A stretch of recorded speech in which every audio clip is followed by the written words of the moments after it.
You've got 3 days to get involved to support a great cause and meet some amazing folks. Stay tuned. Carolina People's bringing it to you.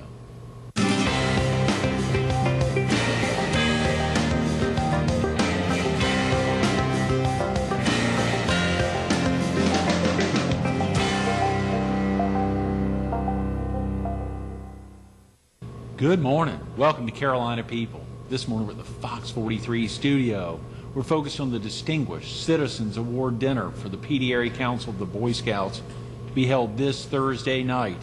And we're visiting with one of the co-chairs, Don Weaver. Good morning, Don. Good morning, Greg. Thank you so much Thanks for so having much me. for coming in. It's exciting. I think we're 72, 75 hours away from the event. A lot's got to happen between now and then, but a lot has happened leading up to this Thursday night. That's correct. A lot of hard work's gone into this event. I'm confident it's going to be very successful. A big successful event, and to be at the Dunes Club, a lot of people, some people probably never even been to the Dunes Club. It's a great opportunity to get in there, and I think you've got some superstar folks attending to honor a very special man. Oh, it's a great venue for something like this. A beautiful ballroom overlooks the ocean. I'll put a plug in. You know, Dargan Construction Company, who I work for, actually did the last renovation on the Dunes Club. Is that right? Finished that about, I guess, 3 years ago. So the club's in top-notch shape. Tip-top shape, yes. Looks great. And Dargan's done a lot of work up around there. I think there's something very close to there, a little north, a major tower up there, Margate, or another one that you all did. Margate, 30-story tower, probably the largest, well, it is the largest building along the coast, and one of the largest buildings in the state of South Carolina. But that was finished last September. Is that right? Very beautiful, beautiful project. Well done. We're quite proud of that. But yes, there are a lot of other things that we're working on right now. Barefoot Landing, there's several things going up there. Really? Or actually across the waterway at Barefoot, the Barefoot Resort. Right. The exciting thing is that whatever company you're with, fortunately, Dargan Construction allows you to spend some time on some very important volunteer activities like the Pee Dee Area Council of the Boy Scouts. Absolutely. Dargan has always been a very community-minded company, locally owned, closely held company, and very much behind the community, and encourages this sort of activity. Mm-hmm. And of course, I'm delighted to do it with having a background in Scouts. So it's a good opportunity to try to give something back. You grew up in scouting, Don?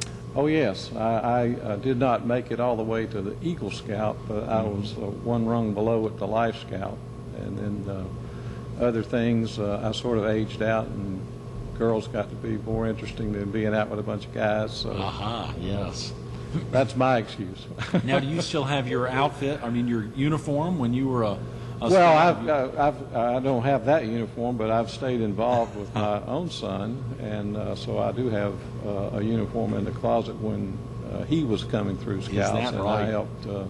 I was actually a den leader when he was in Cub Scouts, and then was involved in Troop 850 here at Myrtle Beach, as a matter of fact, when he was a Boy Scout. Oh, yeah. But that's been several years ago now. Right. Troop 850 was at the Lutheran Church there about 62nd Avenue, but I think they've now moved to the Presbyterian, First Presbyterian. That's correct. A very large troop. I mean, very active. Very active troop. Very active yes. troop. Yeah, I think one of my son William's best trips with that Boy Scout troop was a trip to Florida to swim with the manatees. Is that right? They spent 3 or 4 days down in somewhere in Central Florida. Swimming with the manatees. Now, did you volunteer with the troop when they were active at the Lutheran Church or before they moved to First Pres? Oh, yes. I was active in helping. I was not a scoutmaster, but right. I served on some of the troop committees, and actually chaired the troops fundraising effort, which at that time was a fish fry, and I believe that's still going on. One of the longest probably in the Southeast, if not in the country. I mean, to think within scouting and so many long-time events in scouting in the U.S. Year after year, but that fish fry has been very popular. Yes, it has. They've got a lot of repeat business. Mm-hmm. So many folks, men and women, get active in Boy Scouting and, of course, Girl Scouting as well. But it's amazing when you think, and I got an email back from one of our reporters who's attending the dinner this Thursday night, who said if I could still put on my Explorer uniform with and he's talking about different sashes and sharpshooting badges that he got. It's amazing to hear folks remembering back so vividly of their experiences, Steve Porter, their experiences in scouting, and really wanting to wear that uniform, and of course that pride associated with that. There must be some real pride for the Scouts. Well, some of the fondest memories I have growing up were some of the scouting events that I was able to attend. And, you know, Greg, in this world that we live in, with all the extremes that we find in society, scouting really, the values that scouting espouses truly is a benefit to the young people that can get associated with it, and which is what this effort's all about. We need to make the resource available to the youth of the community, and hopefully as many of them as possible are going to take advantage of it. But it's a true service to the community. I mean, the leadership skills that are developed in scouting, the camaraderie, the social aspects, the moral values that are instilled in these young men, all of that just, you know, it helps prepare leaders for tomorrow.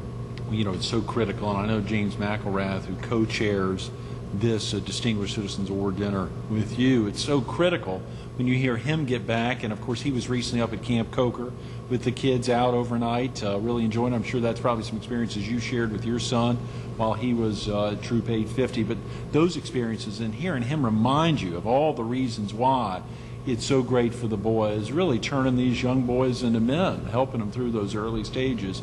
But of course there's so many reasons why volunteers get active, and that helps tie in to the dollars raised this Thursday night. Oh, absolutely. Yeah. James is a little younger and has obviously a child that is in scouting now, but he's been very active in this effort to raise these funds. And these are important dollars on the local level, not only for the Chicora District, for the entire PD Area Council. This is a how many county? 11 county council? That's correct. And yes, although the money that we are trying to raise here in the Chicora District, which is Horry County and Marion County, right? We'll try to keep that locally to pay for the scout executive that works this area, the district executive, as well as other programs. Although to some extent the money is commingled, but sure, a lot of dollars. Efforts really trying to service this Chicora district. That's great. Well, you know, there's viewers who, because of the exciting folks that'll be attending this Thursday night's event, a lot of viewers from our outlying areas throughout the PD be interested in coming down. And of course, Alan Clemens was with us a couple of weeks ago, sharing the excitement of the new scout executive that's been hired for the entire 11 County Council. And of course the excitement for him coming from another part of the U.S.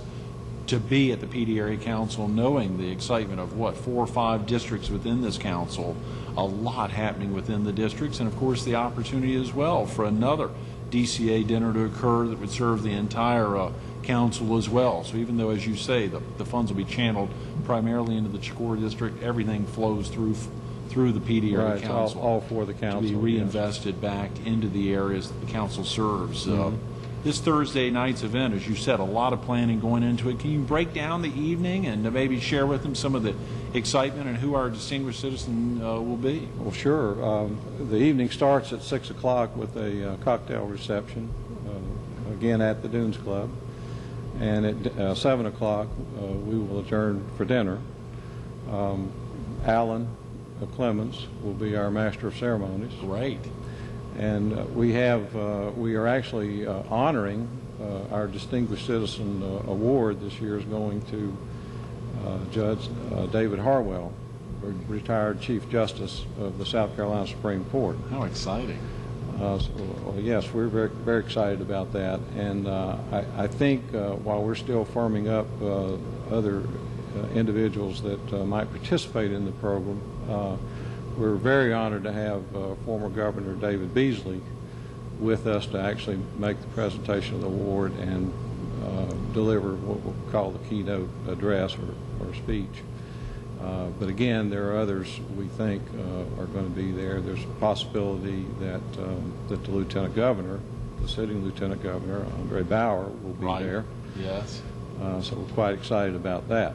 Yeah. So, and actually, we heard just heard last week, right, that Former Governor Bob McNair, exactly is going to be there. which is huge news. Two former governors, a former Supreme Court Chief Justice, the excitement of having a sitting Lieutenant Governor. I'm sure our sitting governor would love to be down if he could, as he was the very active chairman of the Coastal Carolina Council before he became South Carolina's governor.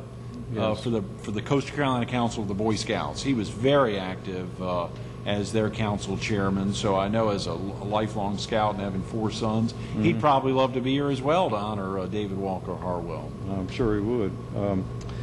It probably would not be a good opportunity or an opportune time for lawyer jokes, because we think we're going to have a lot of them there. That's right. That's right. You all had a lot of different sponsorship levels, and of course the opportunity to get it. Law firms as well as lots of other people came in on that. But there's still individual ticket sale opportunities as well as absolutely. sponsorship opportunities, even at this late game. Absolutely.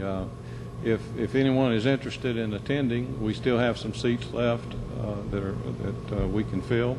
Right. And we'd be delighted to have them call the office at Dargan. That number is 626-7602. Okay. And ask for Lori Teal, Okay. and she can fill them in on the details. 843-626-7602. That's correct. And of course, it's so critical to remember these tickets are donation. I mean, these are dollars that are going in to fund all the activities of scouting, whether it's the core district, they all flow through the PD Area Council. It's critical to know these dollars will be reinvested into all the programs, and that these, the check, whatever they can do. I mean, it's so critical just to know where those dollars are going. Absolutely. You know, it's the Boy Scouts has been around for such a long, long time. I think people tend to say get complacent about the fact that it's here because it has been here so long. But just like any other organization, you know, when the United Way first formed and got started, one of the charter members of the United Way was the Boy Scouts. Right. And of course, over the years, as more social agencies have come up responding to certainly very pressing needs. Sure. There have been just more and more demands made on the United Way, and accordingly, their ability to assist the Boy Scouts has diminished over the years. Oh, yeah. And at the same time, we're all familiar with how costs have increased. Mm-hmm. So even though we operate with a very, very lean staff, nevertheless, the cost of operating the council have increased significantly, and we've got to find that money somewhere. So Oh, yeah. this is just a very, very important event for us, fundraising event, and it's just great to be able to do it in such a way that we can honor an individual who so espouses what the Boy Scouts are all about. Right. And have an opportunity to come together and have a good time, but at the same time understand that we're raising money for a very, very good cause. Well, you know, you think about some of those costs, the cost spiraling, the cost of gas. I mean, these paid staffers for the PD Area Council have to travel to the different districts, the districts serving, you know, the Marion, or the Marlboro, Dillon, Chesterfield counties. I mean, there's a heck of a lot of area.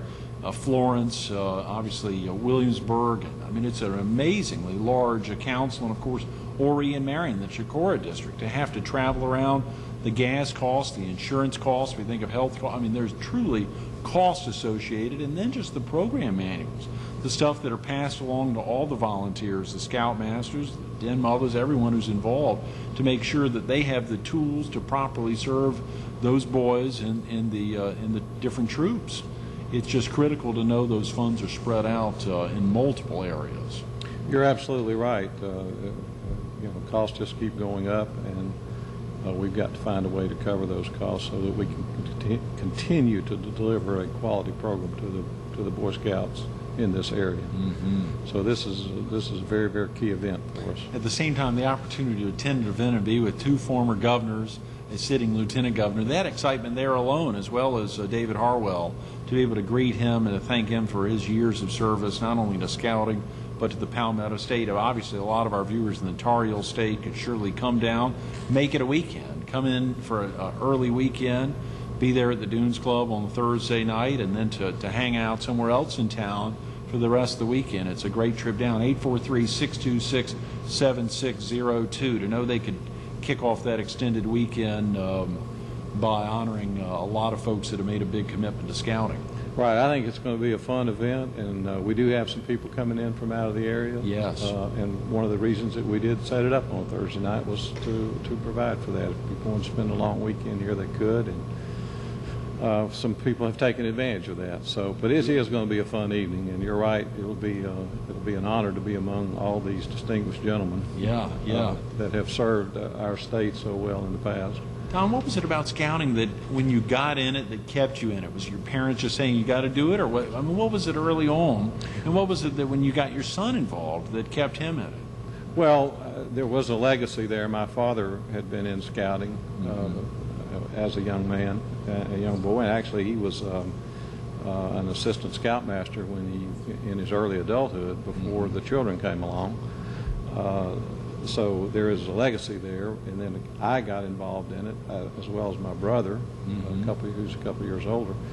But it's just a fun time, and of course we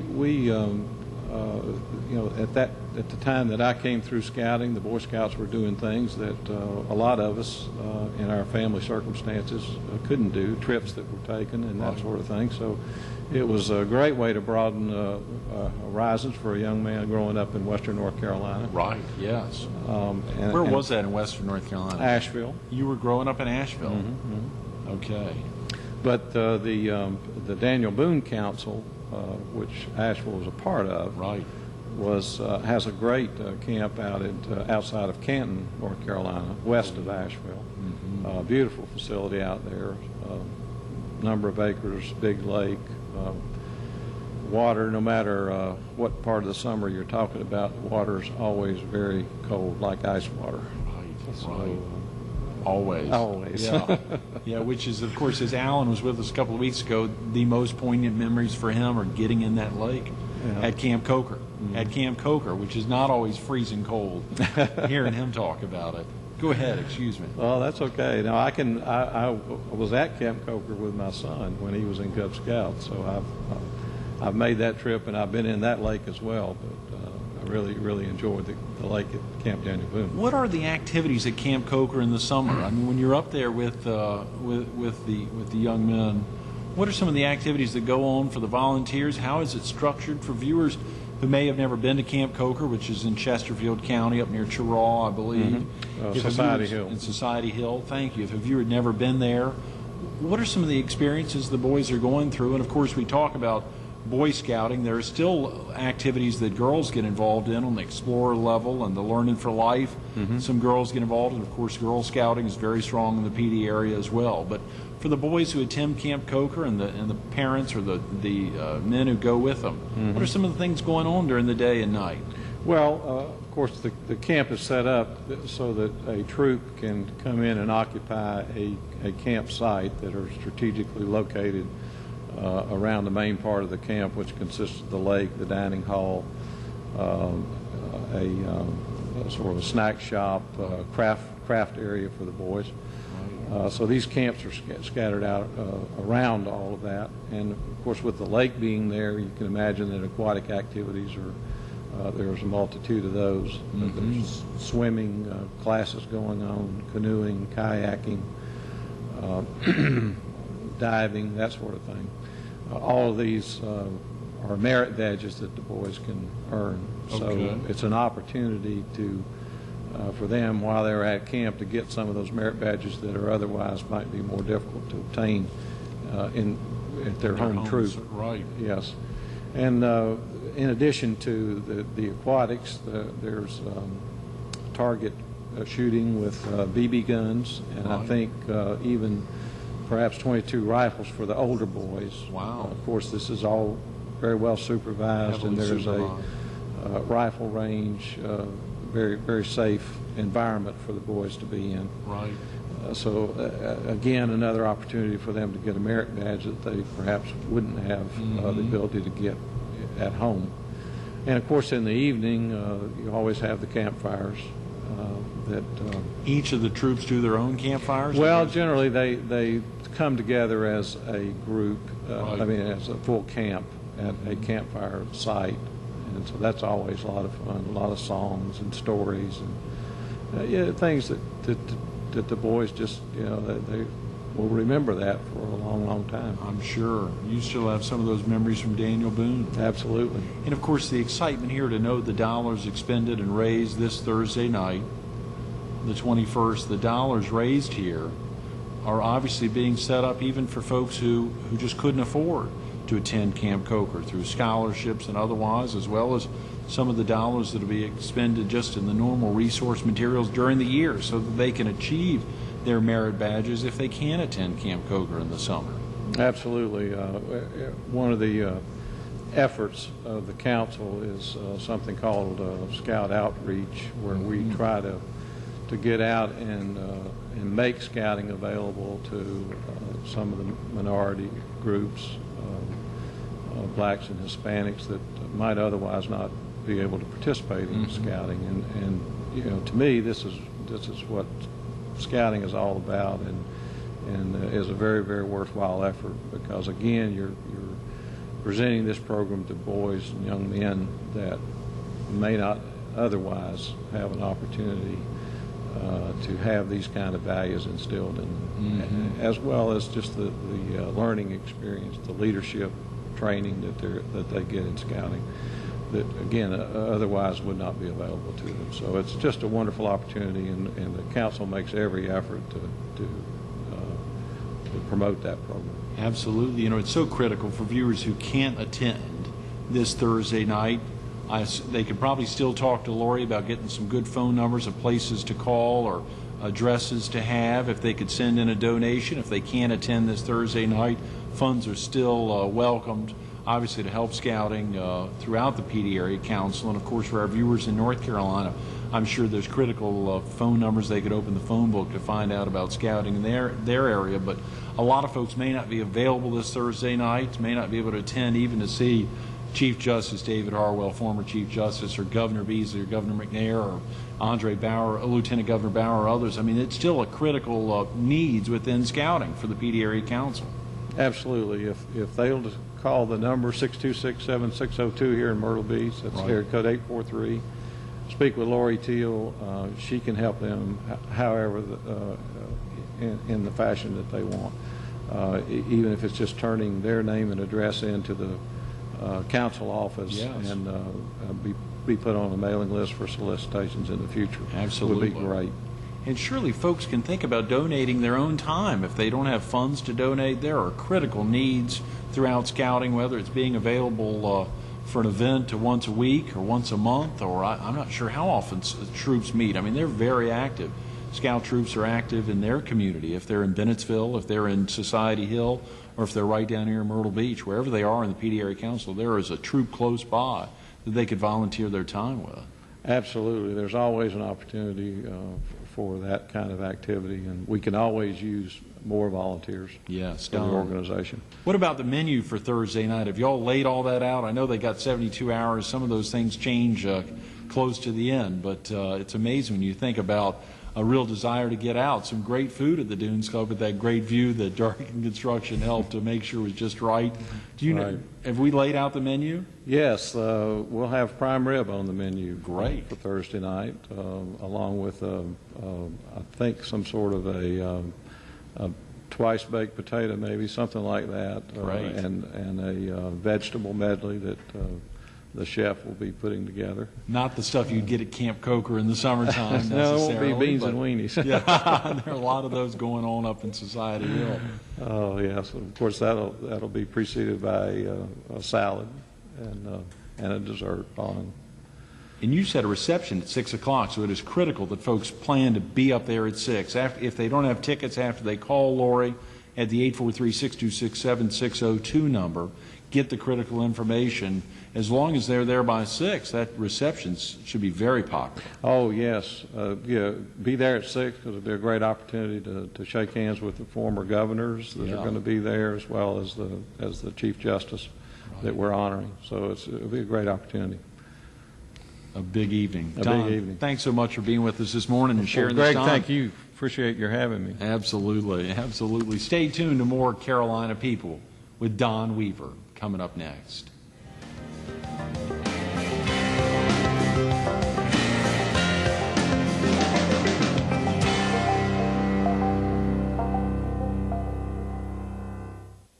Think about those experiences for Don growing up in the Daniel Boone Council and experiencing camp at Camp Daniel Boone, that cold lake.